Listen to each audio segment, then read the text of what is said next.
የቱርኩ ፕሬዝዳንት ረሲብ ጣይብ ኤርዶሃን በኢትዮጵያ ይፋዊ የስራ ጉብኝት አድርገዋል። በዚሁ ጉብኝት ጊዜም ሁለቱ ሀገራት የኃይል ልማት ስምምነትን ተፈራርመዋል። ጉብኝቱ ፕሬዝዳንት ኤርዶሃን ቱርክ ሰራሽ የሆነ የኤሌክትሪክ ተሽከርካሪ ለጠቅላይ ሚኒስትር አብይ አህመድ ያበረከቱበትም ነበር።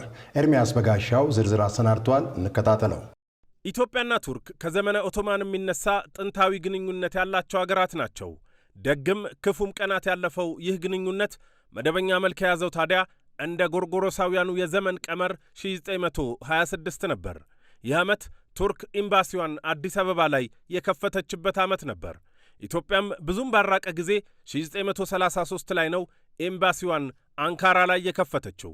ይህ ማለት መደበኛ ግንኙነታቸው እንኳ አንድ ሙሉ ክፍለ ዘመን አስቆጥሯል ማለት ነው።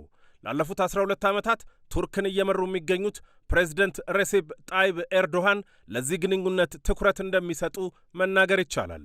በጠቅላይ ሚኒስትርነታቸው ዘመን 2 ጊዜ፣ የትናንቱን ጨምሮ ደግሞ በፕሬዝደንትነታቸው ዘመን 2 ጊዜ ይፋዊ ጉብኝት በኢትዮጵያ አድርገዋል። ዓለም ባለብዙ ሀያላን በሆነችበት በዚህ ጊዜ በአውሮፓ በመካከለኛው ምስራቅና በኤስያ መካከል የምትገኘው ቱርክ ከኢትዮጵያ ጋር ብቻ ሳይሆን ከመላው አፍሪካ ጋርም ጠንካራ ግንኙነት አላት። ፕሬዝደንት ኤርዶሃን በዚህ ወር ብቻ ከ3 የአፍሪካ ሀገራት መሪዎች ጋር መገናኘታቸውን ለዚህ ማሳያ ልናደርገው እንችላለን።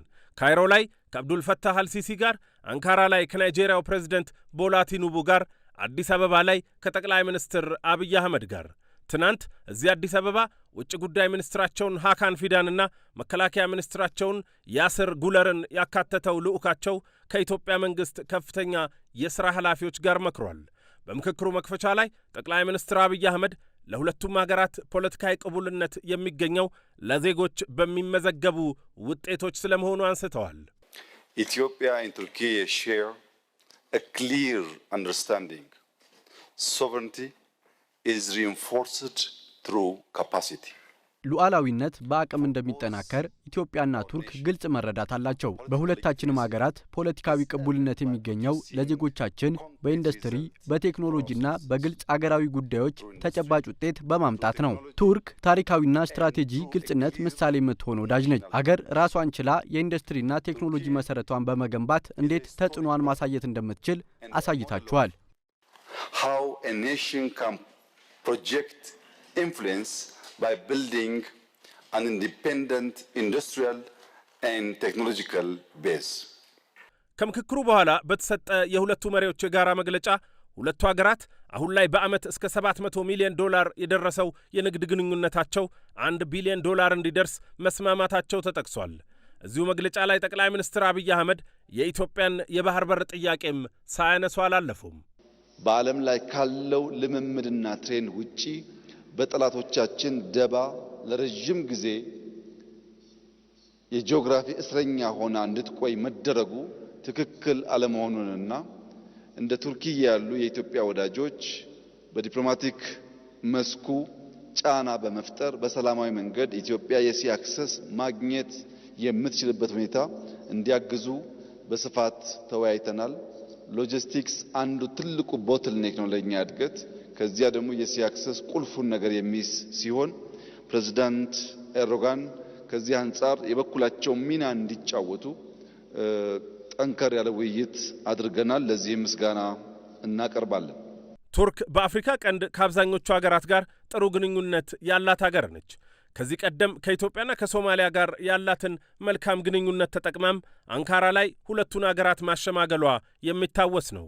በትናንትናው የጋራ መግለጫ ላይም ፕሬዝደንት ኤርዶሃን በዚህ ቀጠና ላይ ሌላ ጦርነት ሊፈጠር እንደማይገባ ሲናገሩ ተደምጠዋል። በዚሁ ንግግራቸው ቀጠናው የውጭ ኃይሎች መዋጊያ እንዳይሆን ቢሉም ሞጋዲሾ አቅራቢያ ተርክሶም የተሰኘ የጦር ሰፈር ያላት ሀገር ነው የሚመሩት። ጠቅላይ ሚኒስትር አብይም እርስዎ ቀጠናውን የሚያውቁ መሪ ኖት ብለዋቸዋል። ኢትዮጵያ በምትገኝበት በዚህ ቀጠና የሚገኙ ሀገራት ሉዓላዊነትና የግዛት አንድነት መከበር በጣም አስፈላጊ ጉዳይ እንደሆነ ማስመር እፈልጋለሁ። ቱርክ በዚህ ቀጠና አዲስ ግጭትና በነበረው ስቃይ ላይ አዲስ ስቃይ ሲፈጠር ማየት አትፈልግም። በዚህ ቀጠና ያሉ ችግሮች በራሳቸው በሀገራቱ መፈታት አለባቸው እንጂ ቀጠናው የውጭ ኃይሎች የውጊያ አውድማ መሆን የለበትም። Horn of Africa should not be turned into a battleground for foreign powers. ከሞላ ጎደል በሁለትዮሽና በመልቲላተራል ጉዳይ የነበረን ውይይት እጅግ ውጤታማና ፍሬያማ ነበር። ፕሬዝዳንት ጣይብ ኤርዶጋን ይህንን ሪጅን በደንብ የሚገነዘቡ በዚህ ሪጅን ውስጥ ኢትዮጵያ አንከር ሀገር መሆኗንና ሚናዋ መወጣት እንዳለባት የሚያምኑ በመሆናቸው ንግግራችን እጅግ የተዋጣ ነበር ማለት ይቻላል። የትናንቱ የሬሴፕ ጣይብ ኤርዶሃን ይፋዊ የሥራ ጉብኝት በደማቅ አቀባበል በአድዋ መታሰቢያና ብሔራዊ ቤተ መንግሥት ሙዚየም ጉብኝቶች ብቻ የተጠናቀቀ አልነበረም። የሁለቱን አገራት ግንኙነቶች የሚያጠናክሩ የሁለትዮሽ ስምምነቶች የተፈረሙበትም ጭምር ነበር። የውሃና ኤነርጂ ሚኒስትሩ ሀብታሙ ኢተፋ ከቱርክ የኢነርጂና የተፈጥሮ ሀብት ሚኒስትር አልፓርስላን ባይራክታር ጋር የተፈራረሙት የኃይል ልማት ስምምነት አንዱ ነው። በዚህ ስምምነት መሠረት ሁለቱ አገራት በታዳሽ ኃይል ልማት፣ በውሃ ኃይል ማመንጫ መሠረተ ልማት ግንባታዎች ላይ አብረው የሚሰሩ ይሆናል ተብሏል። ከዚሁ ከታዳሽ ኃይል ጋር በተያያዘም በትናንቱ ጉብኝት አንድ ሌላ ክንውንም ተፈጽሟል።